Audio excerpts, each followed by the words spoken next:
Hi, folks. Hey, thanks so much for joining us today. We sure hope that these Five for Faith devotionals have been helpful for you during this time of really unprecedented time in our history. In fact, I was telling the boys that they are going to remember this for the rest of their life, being home for weeks and no school, and you'll be able to pass it on to your kids and tell them all about it, with their eyes wide open. But it led me to lots of questions, and maybe you're like me.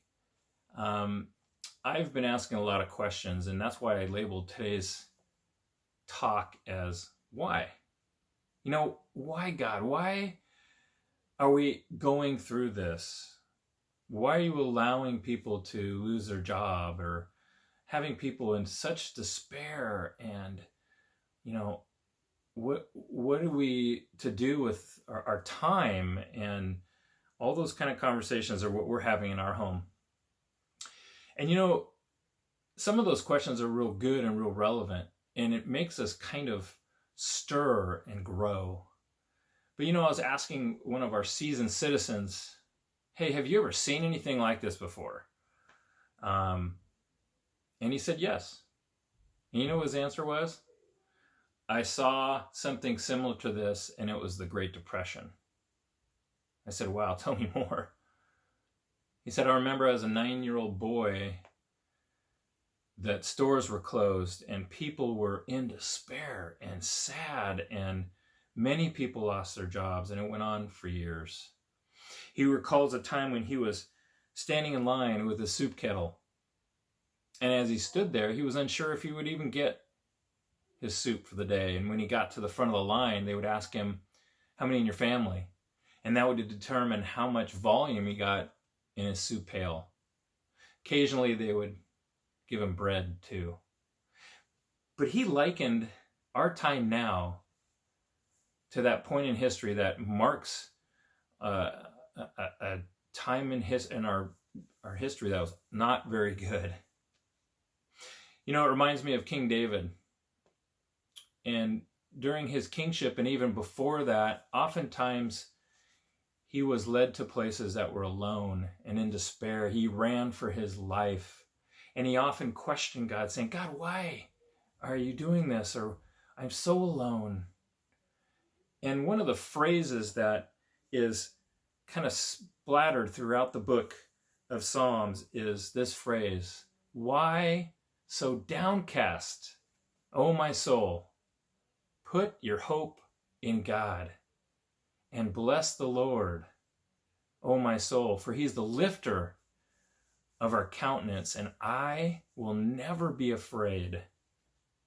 Man, what words from a guy who is running with fear.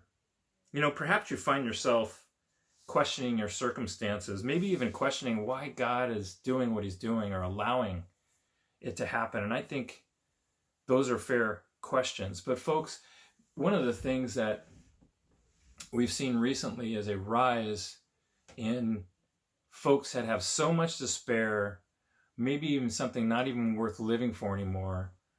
And the suicide hotlines are seeing an increase in volume, a great increase in volume throughout our nation. Why are folks feeling so alone during this time? Well, the answer is still the same. Put your hope in God. That is still the answer. And, even with this thought of recently, even today, they had this bill passed that we're going to get thousands of dollars. Is that going to lift our despair? Perhaps. And it's a good thing. But folks, when we're in our down places, when we're discouraged, when we're asking all these questions, put our hope in God. As believers, we're always going to have questions, unbelievers too, but in particular, as we're walking through our journey in faith, we're going to have a lot of questions. I really like what one of my professors said one time. He said, I have tons of questions that I want to be reminded of. And when I get to glory, I'm looking forward to standing in line and talking to my God about it. I love that perspective. Perhaps you are watching this video and you do not know this God. You don't know what we're talking about. Folks, put your hope and your trust in him. He created you specially. He does not want you to be in despair or be alone or have feelings of being alone.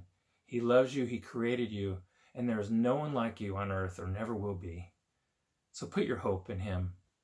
The answer for all of us still is God. Thanks so much for your time. I appreciate it.